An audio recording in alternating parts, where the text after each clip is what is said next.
see good news. You don't see on regular TV. From another perspective, something relative to your needs. And we gonna have deep subjects, and we gonna turn the lens. And there's no topic we won't skip. So please don't miss weekly. Tune in to weekly check-in. Weekly check-in. Weekly check-in. Weekly check-in. Tune in to weekly check-in. Weekly check-in. Good morning, good afternoon, good evening. We are finally back. It has been a month of Sundays, but welcome to the weekly check-in.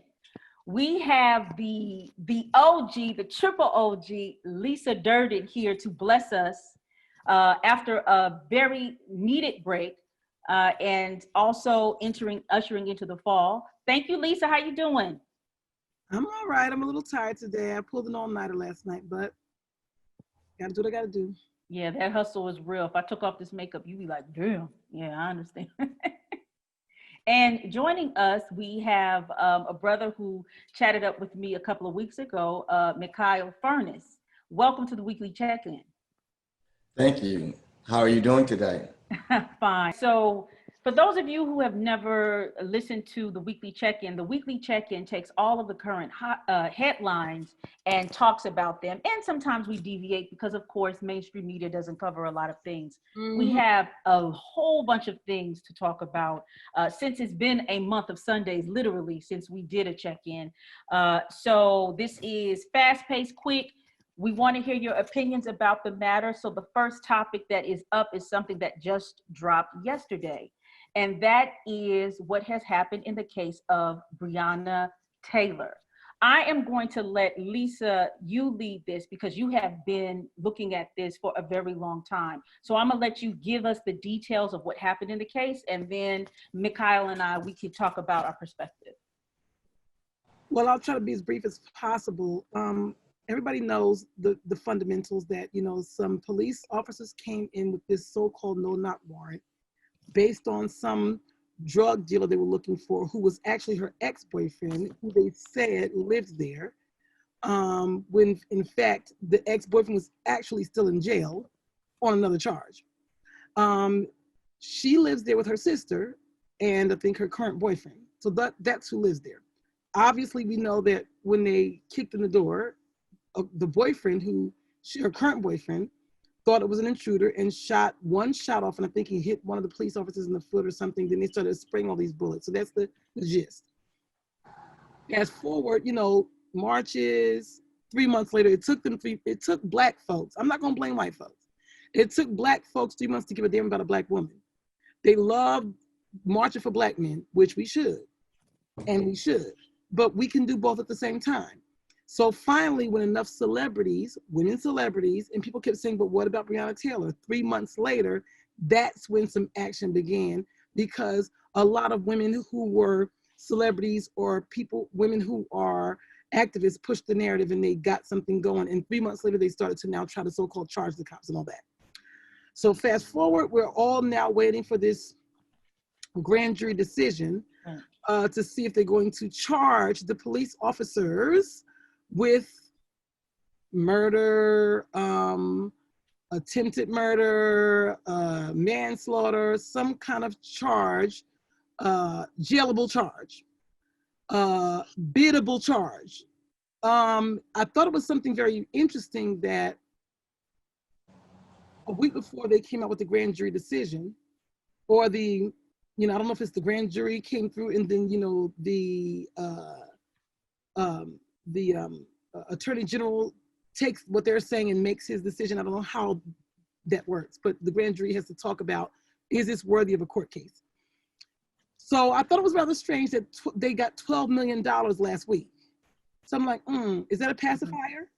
So are you pacifying them to say, we ain't gonna charge these fools? So before we have burning of houses, rioting, busting buildings, marching down the street, in every city in the state of, in the United States of, not United States of America, we're gonna pacify you guys with this $12 million. So I thought that was very curious. Okay, a week later, they don't charge the cops with anything. They don't charge the cops with anything. The police officers are not charged with Breonna Taylor's murder. So there will be no criminal charges against any of them. Now, they did say that the Hankerson or something got some kind of wanton endangerment charge. Mm-hmm. Now, here's the definition of wanton. They didn't even say wanton endangerment in the first degree. There's degrees of that too, I come to learn. They never use the language first degree, so that means it's going to be 0. So Well, they didn't say, go ahead, jump in. I think they did say first degree wanton endangerment. When I saw, okay, you saw that, okay, good. So right. when I watched the whole press conference. He never said in the first degree. Okay. So maybe later on they cleaned it up. I'm not They sure. cleaned it up, yeah. Mm-hmm. Yeah. So when I watched the press conference, live, the Attorney General did not say in the first degree, but here's what that is. Wanton endangerment in the first degree, under most circumstances, is defined as manifesting extreme indifference to the value of human life. What does that mean? That's super soft. He wantonly engages in conduct which creates a substantial danger or death to or serious physical injury to another person. Okay. I might even go with that because it comes with about a potential 15-year sentence. But they didn't even hurl that toward Breonna Taylor. They attached that wanton WANTON endangerment charge toward the building and the neighbors. So you're saying you were concerned that the actions of the police officers, particularly, I guess, the shooter, which is the Detective Hankerson, you were concerned about the neighbors who might have gotten shot but didn't. And you were concerned with the walls and the inanimate objects around the building, but not the dead body laying in the bed. So even that charge is not going toward anything that he did to her human body.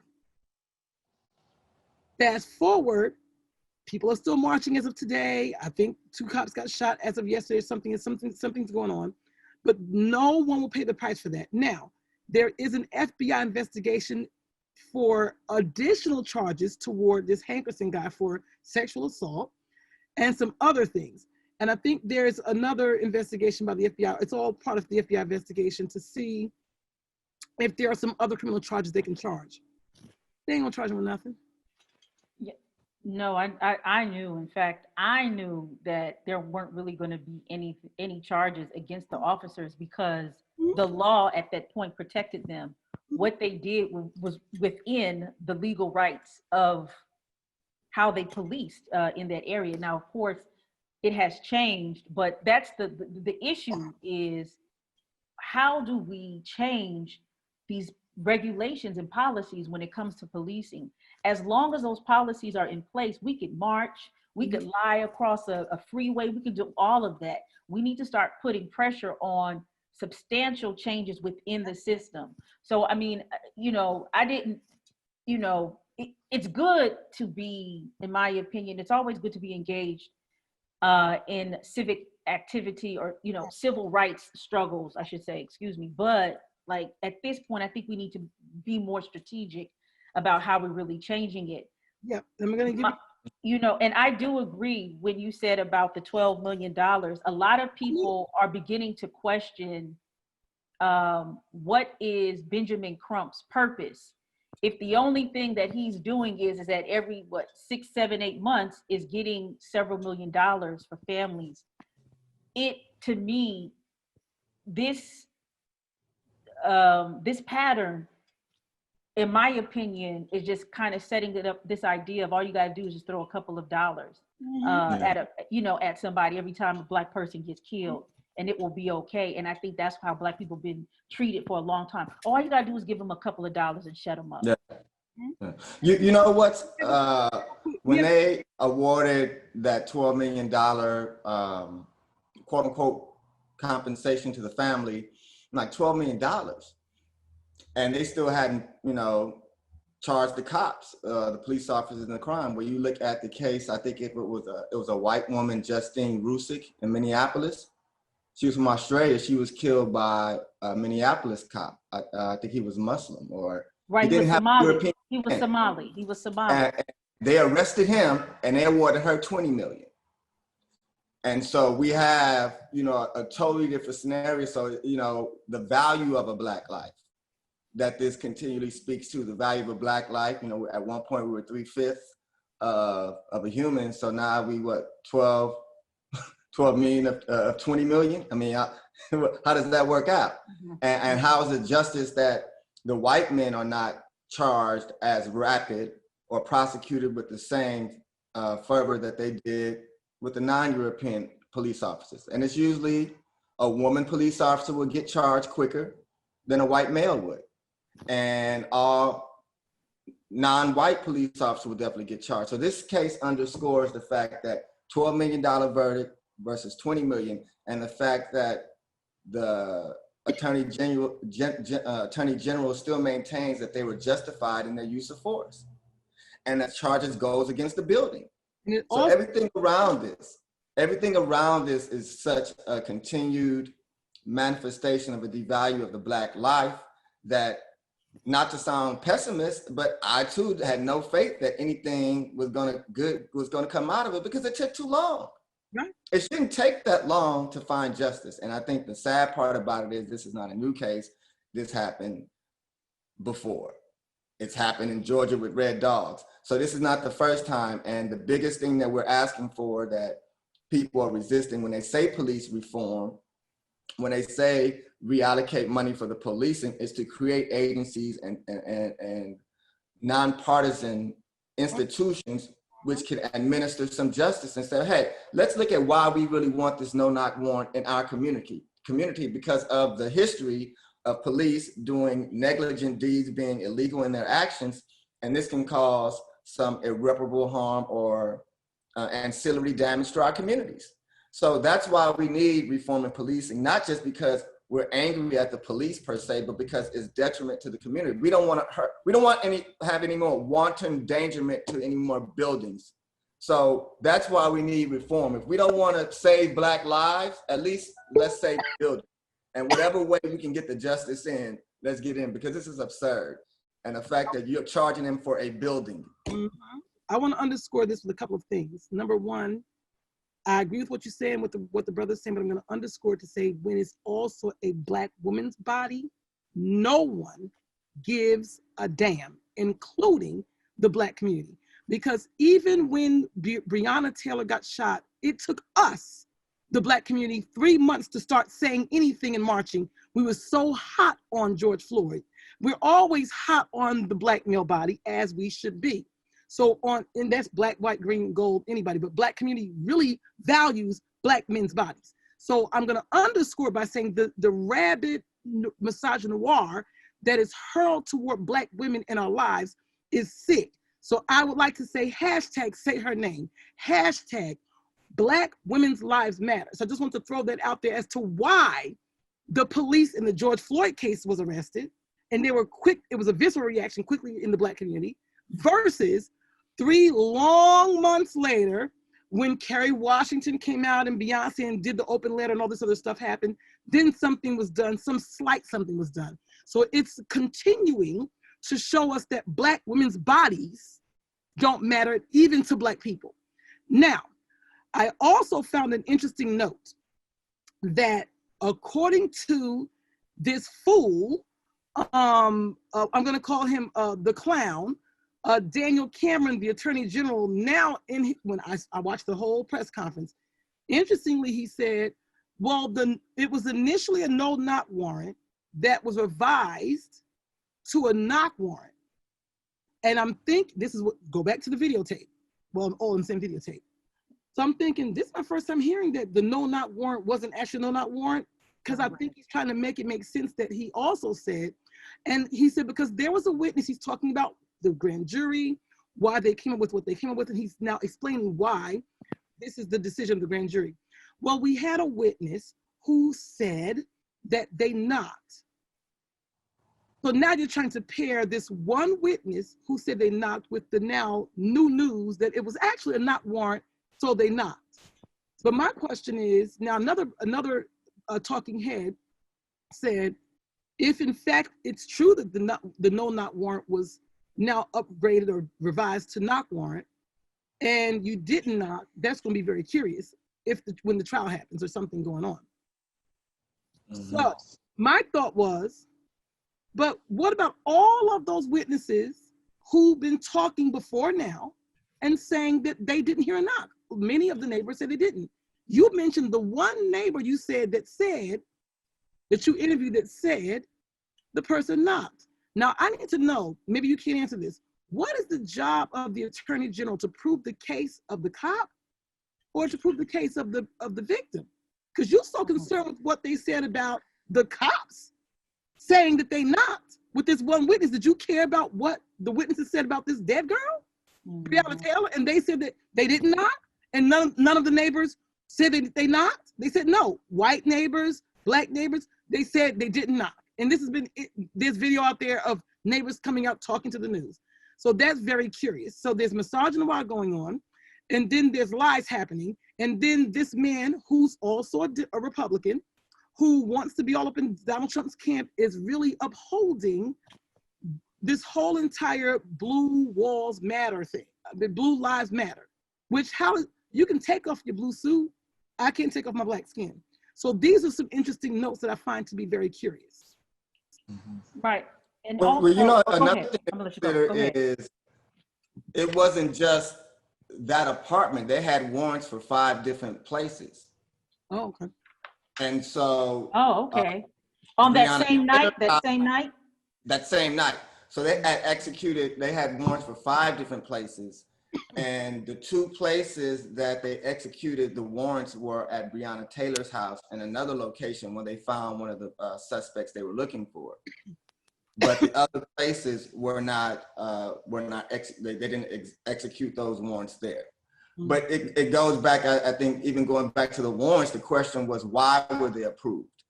And so that's why the person in charge who assigned those warrants, he allegedly resigned until they could find out why they were approved. So it gets more details with respect to, you know, and there's been some. Well, I don't want to put this speculation, but you know, why was it approved? We can argue for different gentrification reasons, maybe housing reasons, political reasons. We don't know for sure, but there's speculation about that. But the quickness to which it was done, was it legal? Who gave authority? Those are the things with which they're questioning the person in charge and why he resigned. But once again, there were 5 warrants executed that day, issued for that investigation, and 2 were done on the same night. And Attorney General Cameron even said in the press conference, the reason why we didn't charge the cops, the other 2 cops that were shooting as well, because they were shooting in self-defense because the boyfriend shot at them. So in a state that has a stand your ground law, right, when he comes into your place, so you mean when you're black, you can't stand your ground. Because again, if what the boyfriend said is true, which I believe, and you didn't announce yourself, you didn't call the name, he thought you were an intruder. He stood his ground. So how are you self-defending? How's that self-defense? You busted in my house with a battering ram, and you didn't announce yourself. And another thing is that AG is speculated that he's up for Supreme Court. I was like, yeah, right. He would never get that position. That he's on. You know what the thing about all of this too? Mm-hmm. I question. I mean, just being suspicious of everything. You know, who's to say they were actually going in there to arrest somebody? This could have been something a little bit more sinister. You know, if you come in guns blazing like that, maybe you weren't going in to arrest nobody. You were going out there to clear mission. That's a good point. Well, maybe because they killed her. You have the responsibility to kill her, and therefore they did. When I say kill her, they went in to kill who was ever in there that they exactly. It just happened to be Breonna. It could have been because her sister happened to not be home that day. It would have been her. So their plan was to go in shooting first and asking questions later. That was the plan, to your point. And I also I forgot to say this about the settlement. Along with the $12 million settlement, there were some agreements that the Louisville Police Department would implement some police reforms. One of them, because one of them is that a senior officer would oversee all of the search warrants before they go out. Another is to offer tax credits to Louisville police officers who want to live in low-income housing.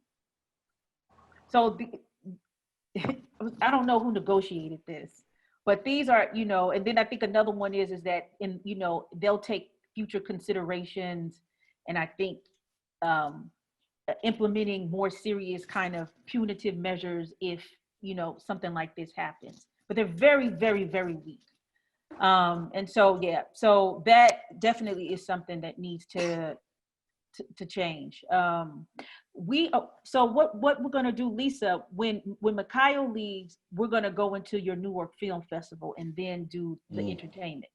Because I know you have like 20 more minutes, right, Mikhail? Yes, ma'am. Okay, all right. Yeah, that's fine. Okay, all right. Moving on. Moving on. Actually, so this happened several days ago, but for the past, I would say about 2 or 3 weeks, there has been these exposés in the academy where white women have been either self-outing. I believe that they were about to be outed, and they just said, I'm just going to go ahead and talk about it. Self-outing themselves, saying that they have lived a career in the academy posing as a Black woman, but really are white women, and also an activist. The latest is a woman by the name of Vitolo-Haddad, who is a Sicilian, who posed as an Ethiopian, a mixed race Ethiopian. Last week, Jessica Krug was posing as an Afro-Latina at George Washington University. Several days after that, Satchuel Coleman is a white woman who had a food pantry bank and was a leader of racial and social justice. Said that, came out and said that she too was a white woman living like a Black woman. And then another guy in the UK who is white was outed for him overseeing all of these arts institutes in the UK. And it was outed as a white man. And we all know about there's several other instances, and the infamous Rachel Dolezal, who said that she was who was a white woman who was outed actually by her family, and said that she, even though her skin might be white, but on the inside she was all African, and then changed her name to some like Igbo Nigerian name, and crochet braids now. So I wanted to talk about this because Out to the people. This is not just happening in the academy, right? There has been even activists, very prominent activists, who have been questioned about their racial identity. And these conversations about, these are the people who get often the most resources. They often are positioned in spaces that, anybody who is here right now on this call, on this talk would not. As well, they're able to, weave in and out of this identity. What are your thoughts? It's complicated because we got a lot of Black faces that, act white. And I think the challenge in this objectively, let's split, I'm just going to straddle the line right now. Are they being cultural vultures, or are they really doing good? They're being culture vultures. Okay. Absolutely. Like they're co-opting the culture. Right. Okay. So are they, or once again, playing devil's advocate, or are they using their benefit card to gain access for other people? No. They don't need to play Black to do that. Okay. If you're white, you already have white privilege, and you could be an ally to anyone that you want because you have the privilege. You don't have to play black skin, box braids, and have on a Black Lives Matter thing and change your name to Rashida or, Fundifa, and then say you're black. You can be, Lisa Resnick, a Jewish woman, or whoever you are, and still do the good you're doing without claiming to be black. But let me just make always make a correction. They're not posing as black. They're playing both sides. They're not living a black life. They're living a white life when it's convenient, and they're trying to play black when they can get the culture vulture. Walking around all the time as a black person. Because Rachel Dolezal's mother knew she was white. She wasn't living as a black person in all the areas of her life. They're playing that game where they can use that little piece when it's called for a diversity thing. They want to get the diversity stuff. That's called white privilege. They want white stuff. They want the benefits of the diversity stuff. They want it all. You're worse than a racist. They're worse than Donald Trump. Donald Trump makes it very clear. You all are nobody and I'm somebody.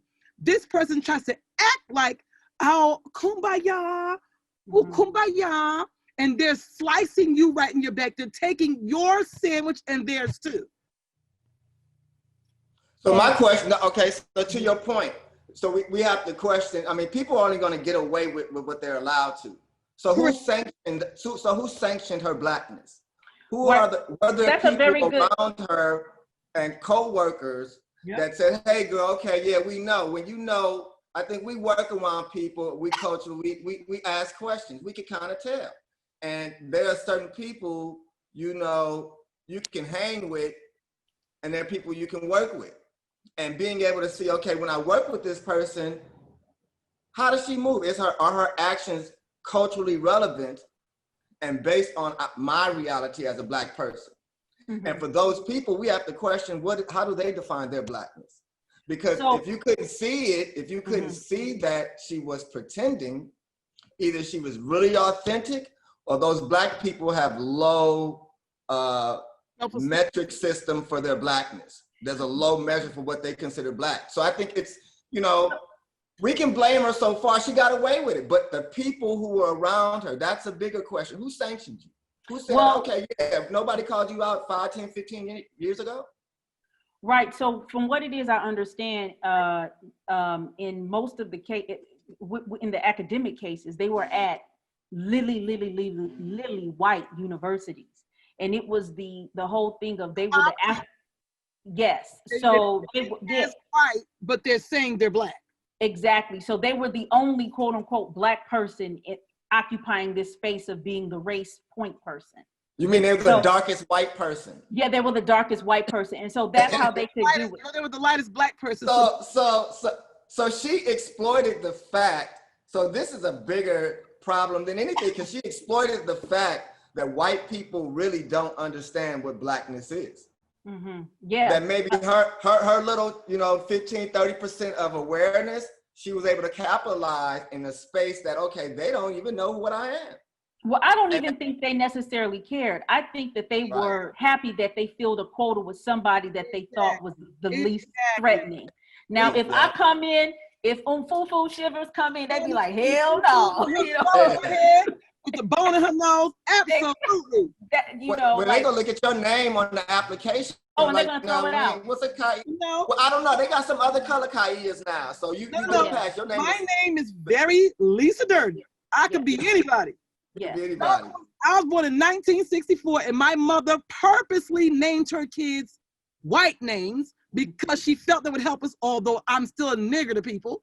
But in her mind, Southern old black lady from back in the Jim Crow times, all of us have white names. Daphne, Lisa, and Kenneth. Craig, the last one, Keon Raheem, my father was Muslim by that time. Quote, quote, names that are generic. But it don't matter. They got zip codes. They know I'm coming. They know. Yeah, they do. And another thing, in the age of LinkedIn, where you could just Google people and you can see who they are, naming is not my puppy or my dog or my cat. My picture's me. Right. Oh, they're not even looking at mine. You Muslim. That's the Muslim dude. Let me just say this. why a lot of these people, the Rachel Dolezals and these people get away with it in spaces like the NAACP, because I hate to say it, I don't know the percentage, but lots of Black people, not just African Americans, when I say Black, the diaspora, like the proximity to whiteness, because I still hear today conversations about, oh, you got to move into a white neighborhood. Oh, you need a white lawyer. They feel like whiteness is better.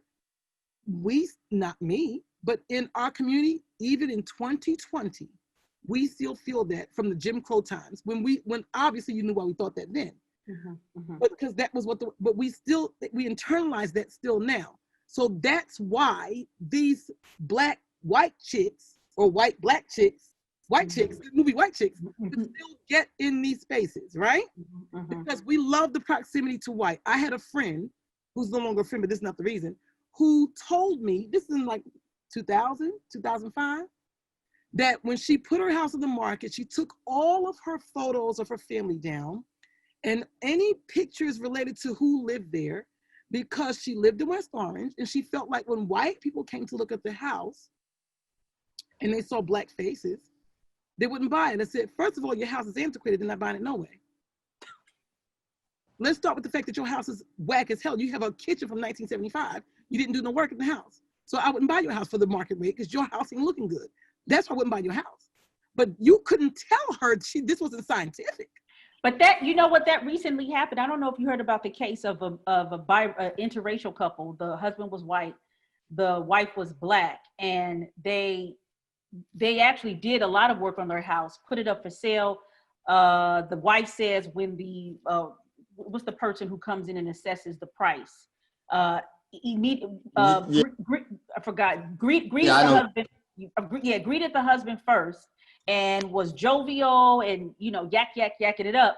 And when he saw her, immediately his attitude changed and valued the house at about $80,000 or $100,000 less than what it was. So she did exactly what your friend did, Lisa. She took all of anything I'm not talking about my friend. No, I'm not talking about the real estate agent pricing. I'm talking about when you now have it on the market and you're selling it to a buyer.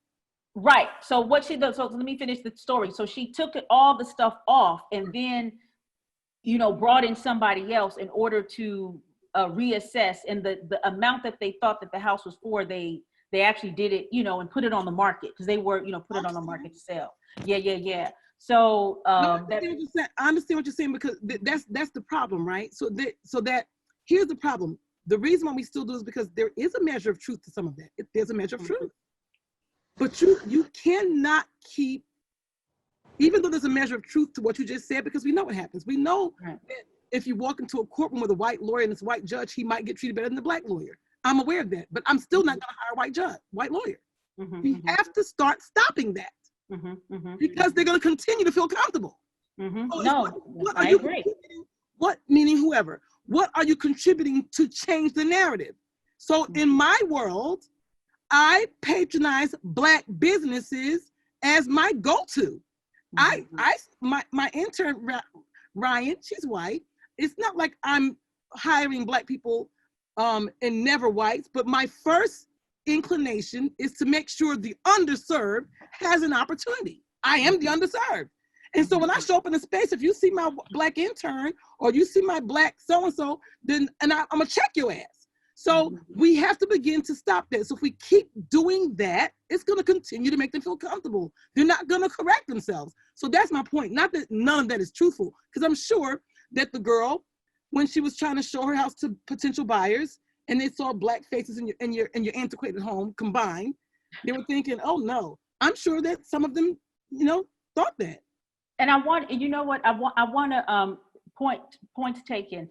Oh, go ahead, Mikhail. Go ahead. I think, going back to that point about the real estate agent, I think, the fact that, there may be white America has a blind spot to racism and bigotry, and it's rearing its head, these two examples underscore that. If you're married to a Black woman, you may want to have some sensitivity and understand the kind of people as a white man. As a white man, you're going to always be treated as a white man. Correct. But you have to understand that, understand that some white men are not going to look at Black women the same way as that white man does. So being able to understand and read the room, check the temperature, and say, okay, is this person going to be respective of my Black wife or my Black child or whatever? But that's the blind spot, that even if you're in the universities, you either don't care, or that she just happens to be the dark, the lightest Black that's possible that you'll tolerate, or they may be a blind spot to someone's proclivity to be a bigot or their past way. Those are the challenges that cross is not something we have to carry. This is their crucifixion. And so that's something they're gonna have to live with and die with. I think the bigger issue for us is, once again, patronizing our own and finding alternative options to do our Blackness in the same American lane or in the same American highway. We don't have to be in the same lane as other people. Right.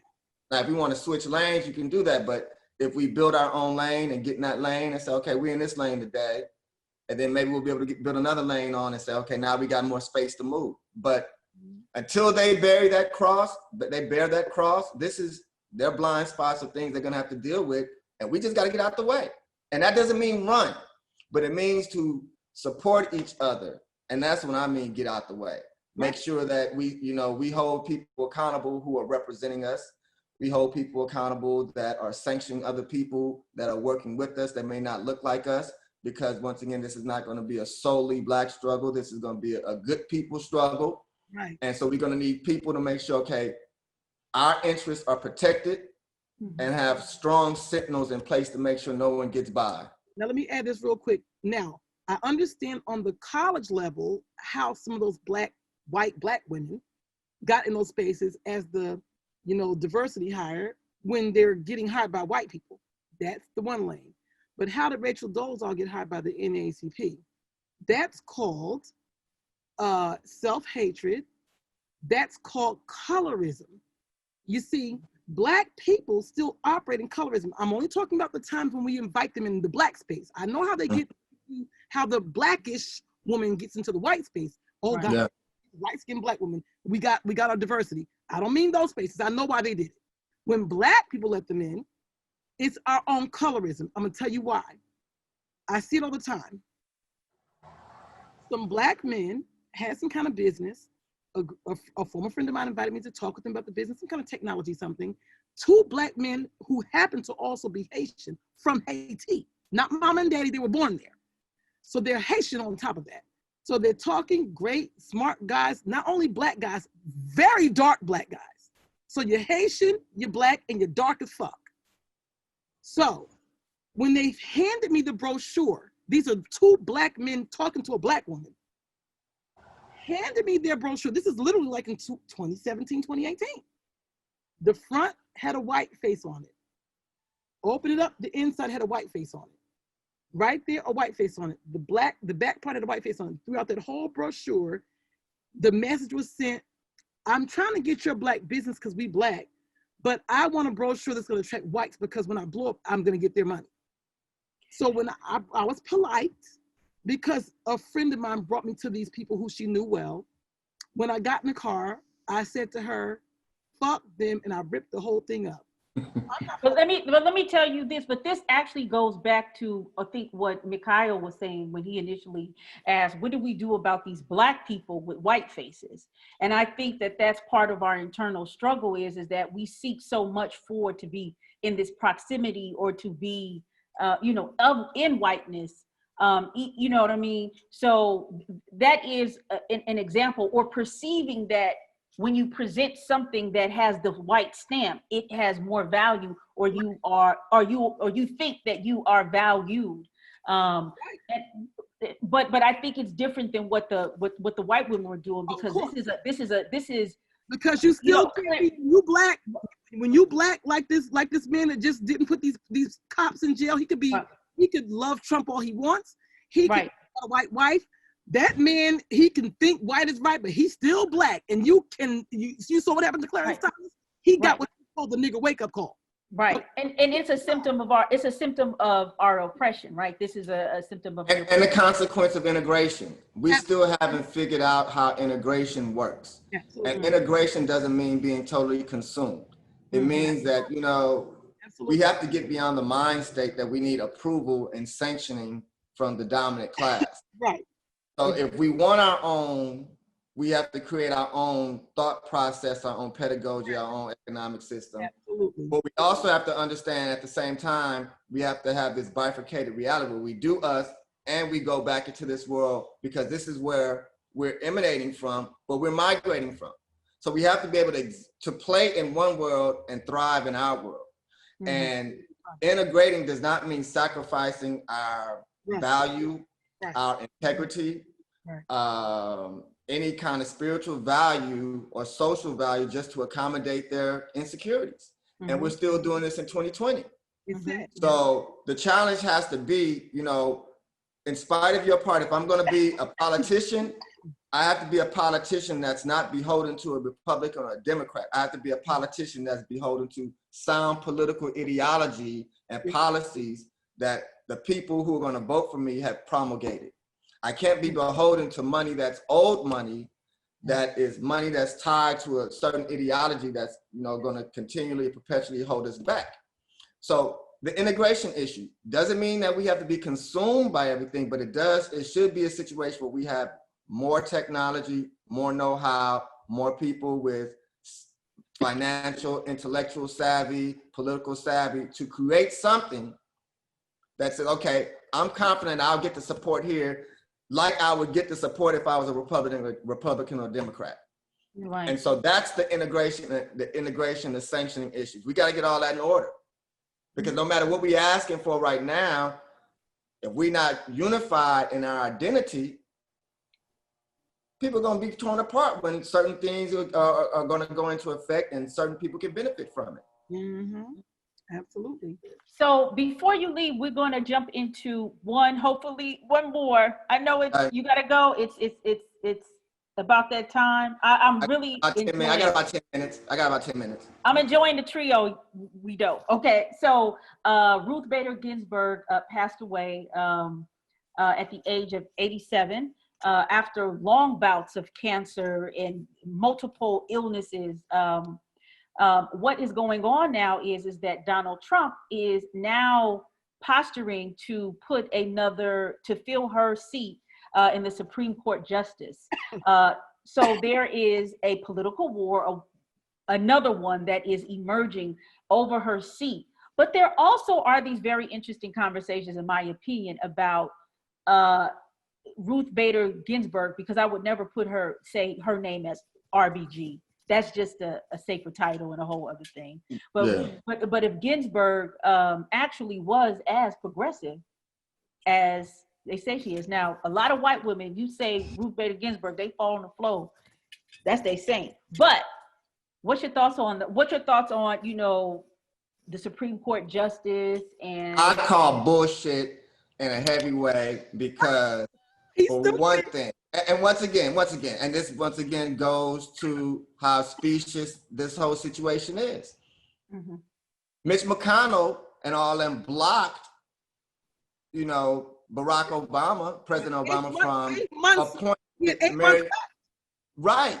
Mm-hmm. So now the same situation arises, and now you want to have a nomination go through 45 days or something before the election. Mm-hmm. And so all of these things, the timing for all of these things is just really, it's just another fish to add to the fishy. But this is how they play. This is how they win through legislature. This is why you have these non or pseudo police reforms. So it's like, you know what I'm saying, like a lot of how spineless the Democrats are, because that's one thing. Regardless if you like Republicans or not, them cats is gangsters, and them old cats will sit down and put the smack down like this ain't happening. Yeah. These Democrats don't have that, ain't cut like that. Don't care. As long as you're still trying to toe the line. That's okay. You're right. They don't care. Right. Because, you know, for people who say, oh, this is the Democratic Party, I've not forgot how the foundation of the Democratic Party. So, you know, even though the leaves look a little different now, the core of that tree, the roots of that tree is still rotten. And even though the Republican roots may have been not as rotten, these leaves are rotten. So the whole garden is funked up. So the problem is, like I said, Democrats need to get some balls and do something balls. to do what Mitch McConnell did. You cannot play politics. No.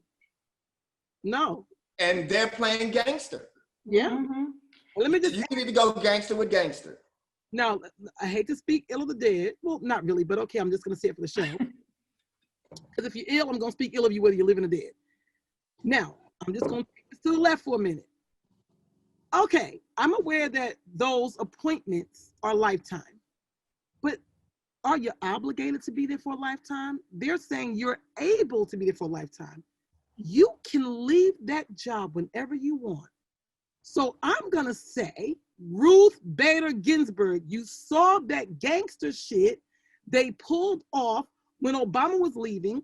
9 months before he was leaving, they didn't let him appoint anybody. You saw the whole thing play out. You knew how sick you were. We didn't know how sick you were. You knew how sick. You see my little, my black thing? Black girl, I ain't got no nails. So why weren't you strategic to say, you didn't have to tell us your business and say why you're out of there. You may not want to tell us why you're out of there, but you knew that the clock was ticking on your cancer, and you knew that this man was in office when it was ticking, Donald Trump, and you stayed in that job when you could have left that job while Obama was in there and got somebody else in that seat who was. Exactly. And that's what they were saying. They were saying that she was approached during the Obama administration. Don't make no bedside confession near your death and said, please do this. Shut up. You could have. Hey. Yeah. Yeah. Yeah. And so what's the thing about being able, because I briefly heard something about them wanting to expand the Supreme Court.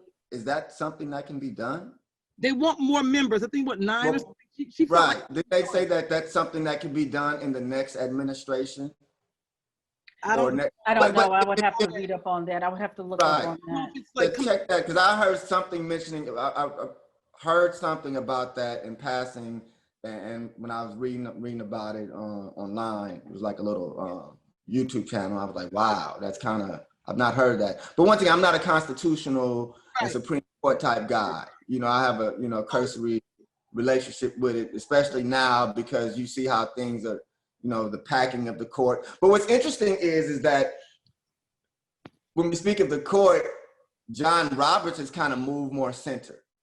So the court is with this guy in charge, 1 or 2 Supreme Justices, they're kind of not as extreme, as if there was a Democratic president. So I think, and by no means, I'm not celebrating it, but there are certain nuances to this whole court situation that you may see play out, that certain justices may alter their opinions or not be as extreme as they would be. I'm not betting on it, but I have seen cases like that with John Roberts. Could that happen in the future? Would it happen? I'd probably say no, but I'd like to see it happen, because you see it happening during this regime right now. Now, if he doesn't get reelected, then that may not be the case. You'll see, justice as usual. But this is a dangerous situation now, because the thing about this is, for some people, him making a Supreme Court pick is the only reason they will vote for him, in spite of everything else. So you take what happened with Mitt Romney. Mitt Romney had problems with Trump earlier. Denounced a lot of his rhetoric, was against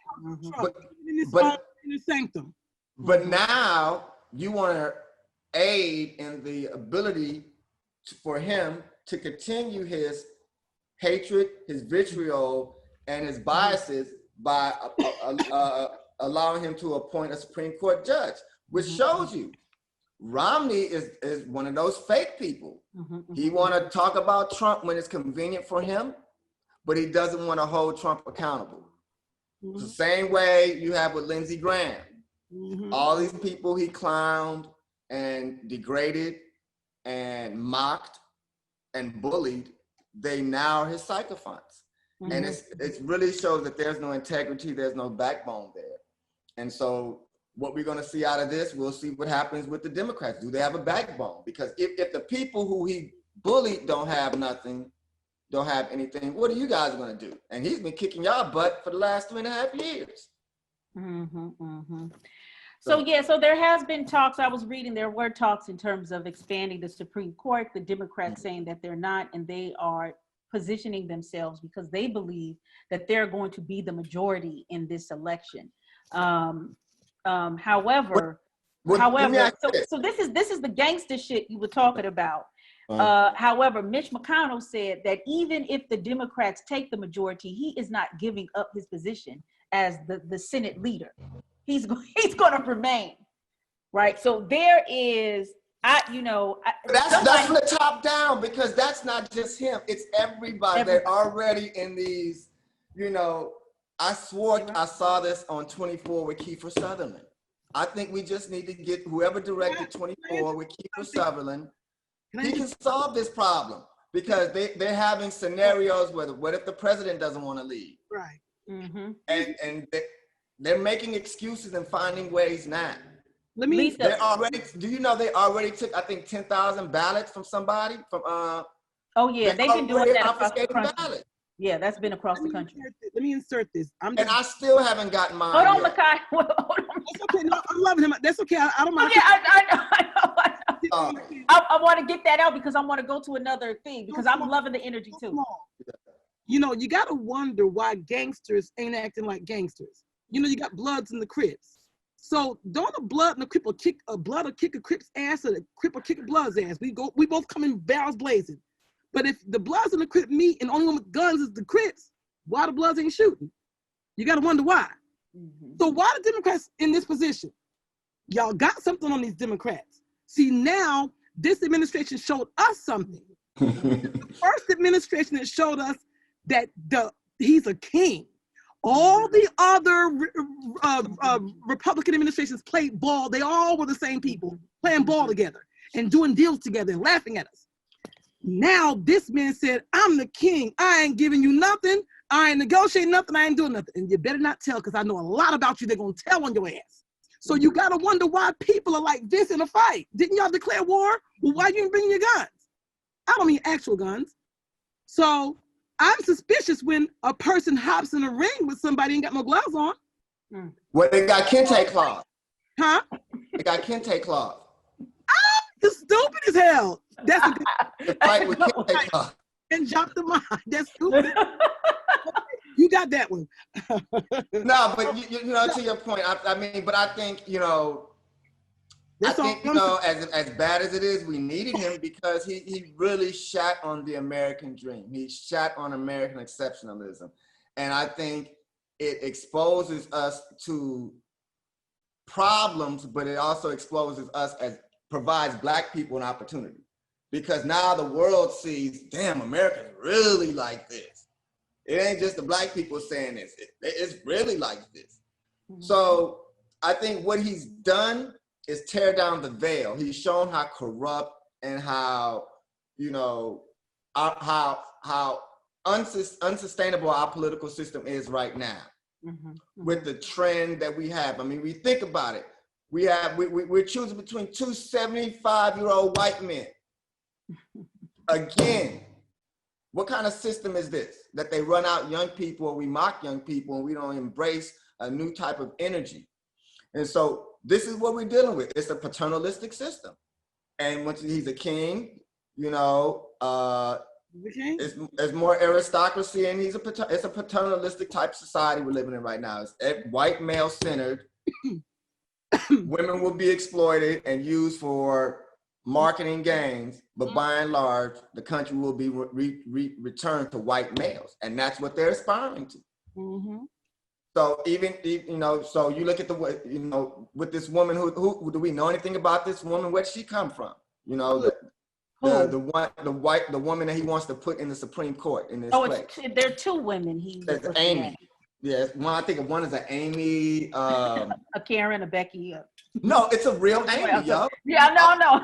I'm not being facetious. You mean Karen? It's a real Amy. I can't get the last name. No, it's a tough last name. But yeah, I think he's exposed a lot, and I'm not justifying it. But I think we should really be able to sit back and look at, okay, question the Blackness, validate the Blackness, and move forward our plan to say, how do we get away from these same systems that are holding us back and perpetuating our underdevelopment. And I think also, I'm looking for their names. I think also another thing that a Donald Trump administration did is that it showed that this whole idea, or what we think the racist or the person that we consider the person, the person with the backward ideas is nothing. Like, people have been, when Donald Trump was running, they were like, yes, all these backwoods, rednecks, uneducated, and all this other stuff. And when you go, to the rallies, or the people who are supporting him, not only in terms of white, there's a diversity, but also, what's coming out is a lot of Latinos support Donald Trump. You know what I'm saying? There's even it's a small, but there's a growing population of Black people that are supporting Trump as well. You know what? But the Latino, there's a burgeoning Latino rift. You got the ones that, hey, we don't want these immigrants coming over here. And that's been like that. It's really something now. But that's the one. Those are the Trumpers. Those are the ones who are anti and the Miami Cubans. That's a smaller picture, the bigger picture. But I think Latinos. The reason why a lot of Latinos want Trump and like Trump, because they push this whole ideology about they're going to make socialism. In their culture, socialism is bad. So Cubans and a lot of Latinos who came in from other places, I don't know all the places, but that's a huge. Yeah, Central America. Yeah. That socialism piece, the minute they say socialism, that word is a buzzword for, oh, hell no. So because they link that to Fidel Castro, they link that to Venezuela. But see, and that's one of the problems with the Latino, but with that philosophy or that belief by Latinos, because you've linked socialism to Fidel, but you didn't really understand American politics. You didn't understand that what Fidel did was a little bit different than what America was doing. And America really had whites only and Blacks only. That didn't happen in Cuba like that. Now, that happened before Fidel. There was a lot of differences during the Batista reign. But at the end of the day, I don't think Latinos really understand American history, because there's socialism in America. And everything that America has done politically or got to this status was on the back of Latin America.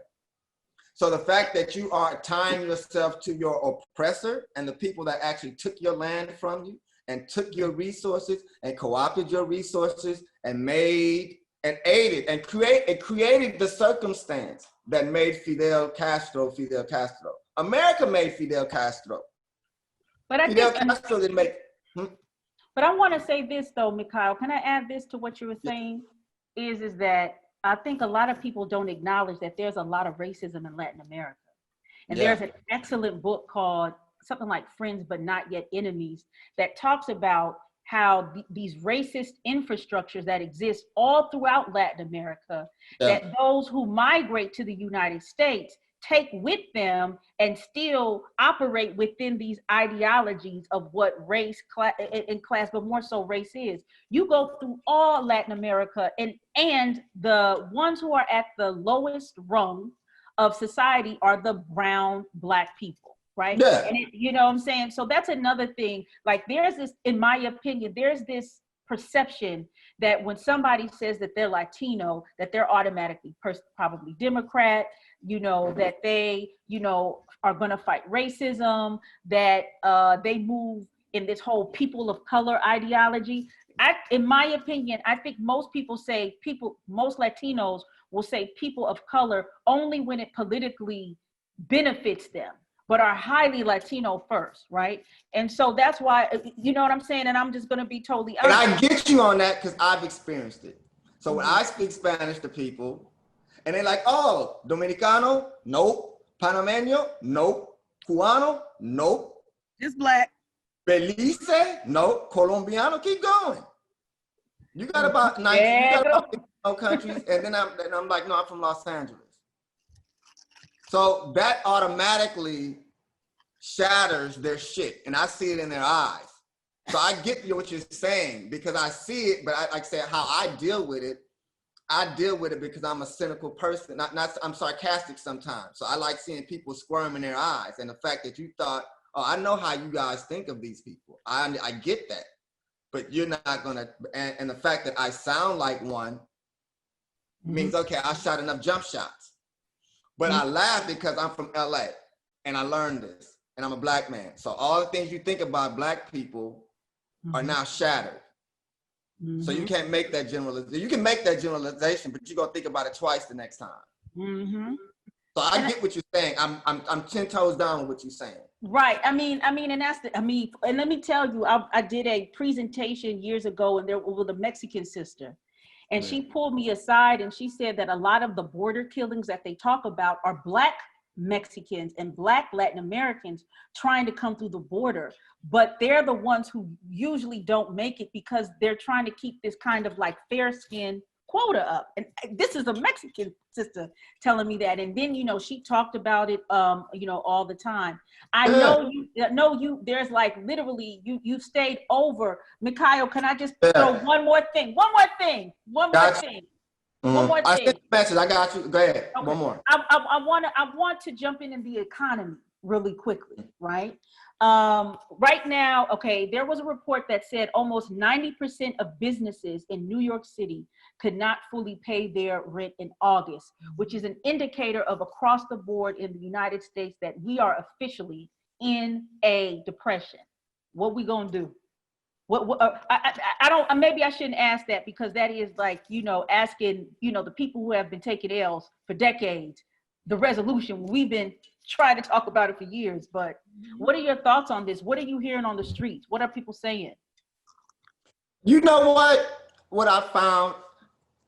Let me put it in this situation, because I don't know that all those businesses are Black-owned businesses that can't pay their rent. Oh, no, they said 90% of all NYC businesses. Okay, 90%. Okay. But I'll say I was talking to when I got to LA, I was looking for a barber, and I was talking to this one brother, and he was like, "Yeah, I had to shut shop," and he said, "I don't have the luxury of having a parking lot."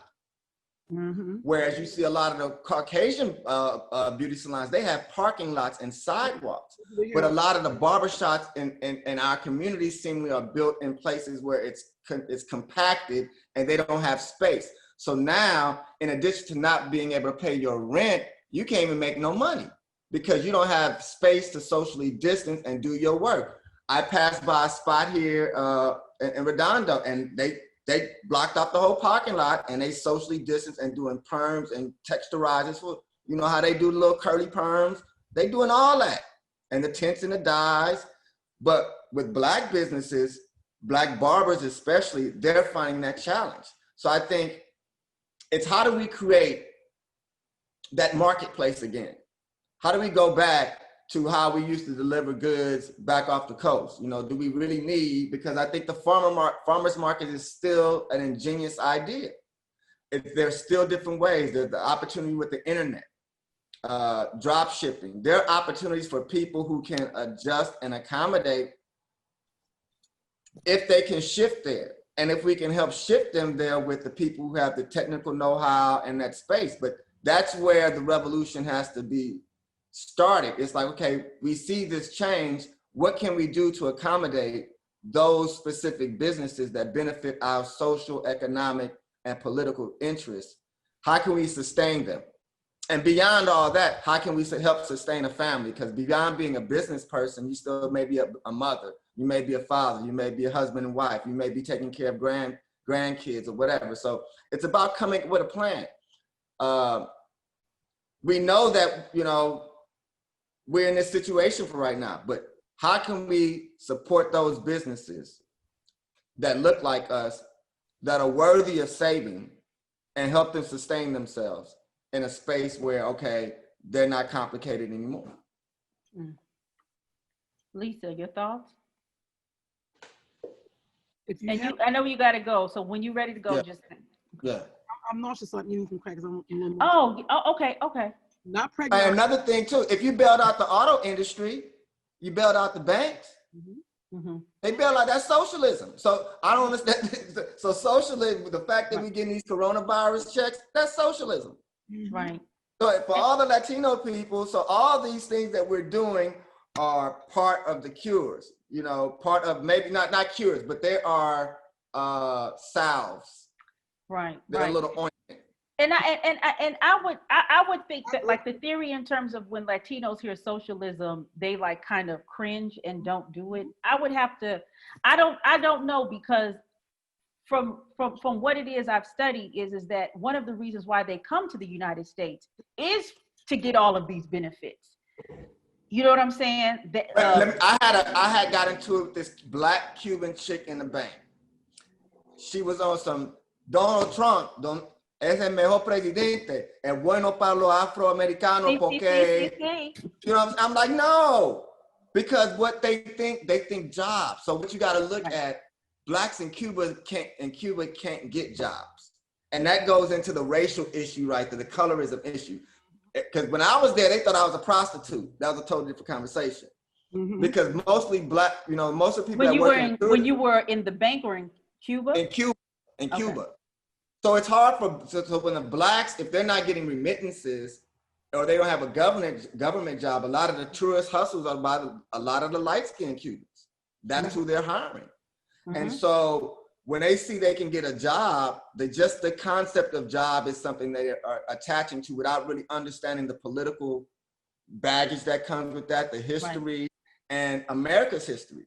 All they hear is the propaganda of socialism and what they suffered, how socialism was propagated in Cuba. So it's more like but would you say this though? Because in places like, you know, Cuba or Venezuela, Argentina, Venezuela, Bolivia. I'm talking, right. So there is this very strict, let's talk about education. There's free education, right? I'm not talking about the socialist understandings, but it is across the board. People who immigrate to the United States, across the board, there are more opportunities for economic enfranchising yourself. There's more opportunities getting an education. There's more opportunities for owning land. And all of these are based on programs that are considered social benefits, right? So I really believe it depends on what aspect of socialism that scares them, right? No, right. You know what I'm saying? Right. So, but see, and to your point, they don't understand that the socialism that they feared was American hegemony. That was sanctions. Mm-hmm. Those were tacit agreements to not do business with a certain country if you want to continue in our good favor. Mm-hmm. So I think that's the problem. When you look at the amount of austerity that certain places in Latin, like a Cuba, a Haiti, a Venezuela, El Salvador, those places face some very austere periods in the 80s and the 90s. Something that we probably really can't fathom. And even as I studied this, like, well, I can't really wrap my modern mind to justify how they feel. All I can do is, okay, let me look at how you felt in that situation. Let me understand how I feel, and I'll meet you in the middle. Because what someone went through living under those times and what it's called, and then they still hear that term again, you just gonna feel it's the same stuff. But they just don't know the history. They don't interact with us. They don't, their firsthand experience with us is through TV. It's through a rap video. It's through a TV show. It's not a conversation with an intellect, a professional, someone who works. Unless you work with, you get here and you work with someone on your job. And then you find out, dang, y'all all ain't like that. And I've had those conversations too. I'm like, yeah, but I knew you were like that. But keep it pushing, homie. Good luck to you. So we can see who the people, but like I said, I think sometimes you engage people as a chess match. Let me see how you're gonna play this. And I think that's where we are with a lot of Black Latinos, even from Latin America. They really don't understand America. They understand the propaganda.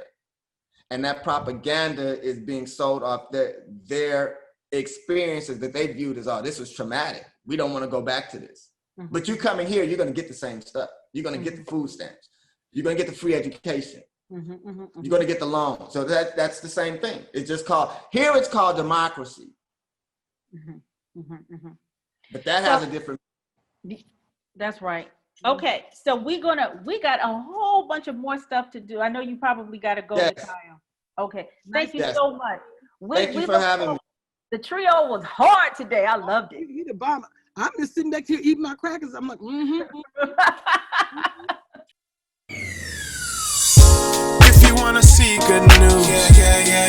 don't see on regular TV. From another perspective, something relative to your needs. And we gonna have deep subjects, and we gonna turn the lens. And there's no topic we won't skip. So please don't miss weekly, yeah. Tune in to weekly check-in, weekly check-in, weekly check-in, weekly check-in. Tune in to weekly check-in, weekly check-in. Thank you for listening to today's weekly check-in. Remember, press the subscription button so every time something comes up on our YouTube channel, you will be notified. Also, become an ARC Republican, an exclusive membership that gives you first dibs on news, features, discounts that come through ARC Republic. Remember, membership is gangsta.